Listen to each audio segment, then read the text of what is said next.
समर सिंह और अमरीश दोनों भाई थे। उनकी जमींदारी थी और आसपास के कई गांव के वो सबसे अमीर लोग थे। उन दोनों की शादी भी हो चुकी थी। उनके खानदान में सालों से चली आ रही एक प्रथा थी कि उस घर में कभी भी किसी भी लड़की का जन्म नहीं हुआ था। समर सिंह की पत्नी विभा के यहाँ भी अब 2 बेटे हो चुके थे और अमरीश की पत्नी अचला 9 माह से गर्भवती थी, जो इस समय अपने मायके में थी। माँ, मुझे बहुत डर लग रहा है।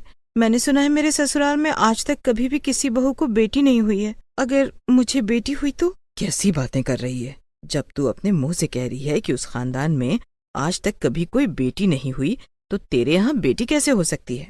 मैं भी खुद को यही सोच सोच कर खुश कर लेती हूँ, लेकिन फिर डर लगता है कि बेटी हुई तो। और एक दिन अचला को प्रसव पीड़ा होती है। वो 2 जुड़वा बेटियों को जन्म देती है और जब इस बात का उसे पता चलता है तो वो रोना शुरू कर देती है और अपनी बेटियों का मुंह भी नहीं देखती। अब इनमें इन दोनों लड़कियों का क्या कसूर? जरा देख तो इनकी तरफ। दोनों एक जैसी दिखाई देती हैं। कितनी सुंदर है। और इनकी आंखें देख, हल्के हरे रंग की आंखें हैं, बिल्कुल परियों जैसी। माँ, मेरे ससुराल में अभी खबर मत करना कि मैंने बेटियों को जन्म दिया है। तुम कह दो कि उसका बेटा जन्म लेकर गुजर गया। पागल हो गई है क्या? क्या बोले जा रही है?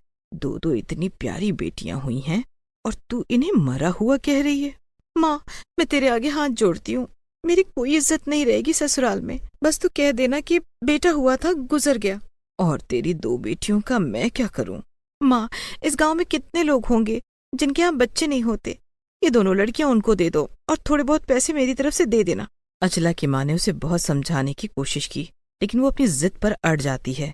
फिर उसकी माँ उन दोनों सहेलियों को गांव के ही एक गरीब किसान धर्मचंद को दे देती है। धर्मचंद, मेरी किसी खास की ये दोनों बेटियां हैं। इन्हें अच्छे से पाल पोस कर बड़ा करना। कभी किसी चीज की जरूरत हो तो मुझसे मांग लेना। आपकी बड़ी कृपा है। मेरे घर तो लक्ष्मी सरस्वती दोनों आ गई हैं। मेरी बड़ी इच्छा थी कि मेरे यहाँ पर संतान हो, पर नहीं हो पाई। अब मैं इन दोनों को बहुत लाड़ प्यार से पालूंगा। और ये पैसे हैं, इन्हें भी अपने पास रख ले। और हाँ सुन, कभी किसी को पता न चले कि ये दोनों बेटियां मैंने तुझे दी हैं।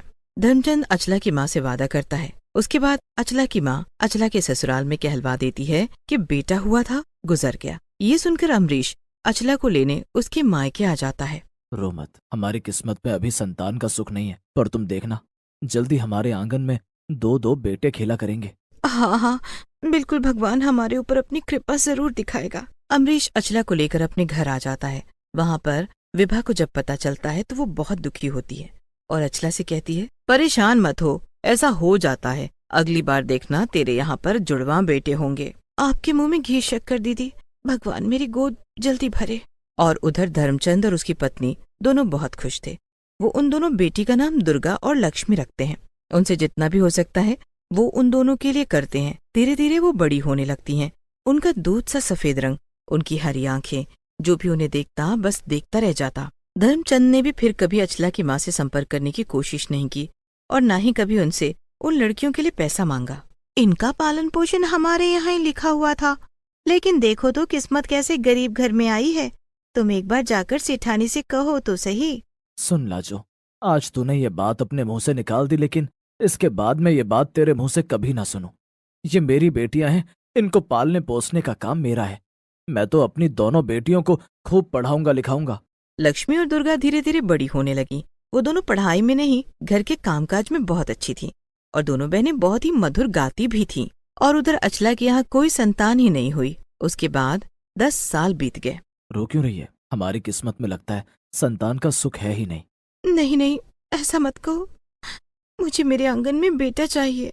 कितनी तो कोशिश कर चुके हैं, हर डॉक्टर को दिखा चुके हैं, लेकिन सबने मना कर दिया। अब हम क्या कर सकते हैं? हमें इसी में ही सब्र करना होगा। उधर दोनों भाइयों का बंटवारा हो जाता है।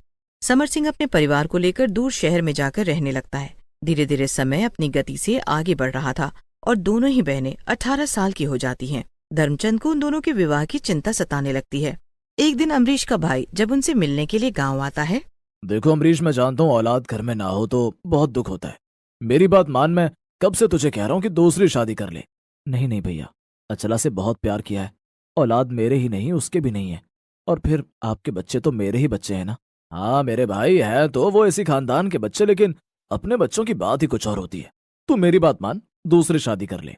ये बात अचला सुन लेती है उसके दिल को बड़ा ही धक्का लगता है। समर सिंह के जाने के बाद वो फूट फूट कर रोने लगती है। रो मत, तुमने क्या सोचा भाई कहेगा और मैं शादी कर लूंगा? नहीं नहीं, हम दोनों बुढ़ापे तक एक साथ ही रहेंगे।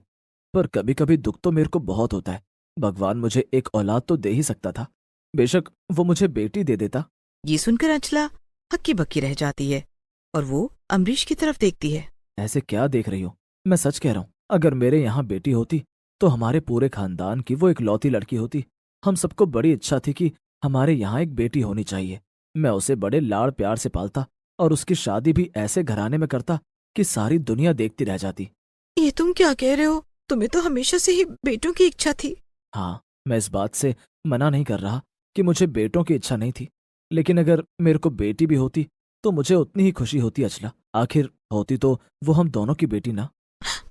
मैं तो हमेशा डर ही रही थी कि तुम तो हमेशा बेटा चाहते थे। हे भगवान, ये मुझे क्या हो गया? मेरे हाथों अनर्थ हो गया। मैंने अपने ही हाथों अपनी दुनिया उजाड़ ली। मुझे बद्दुआ लगी है उन दोनों की, तभी तो मेरे यहाँ फिर कभी कोई औलाद ही नहीं हुई।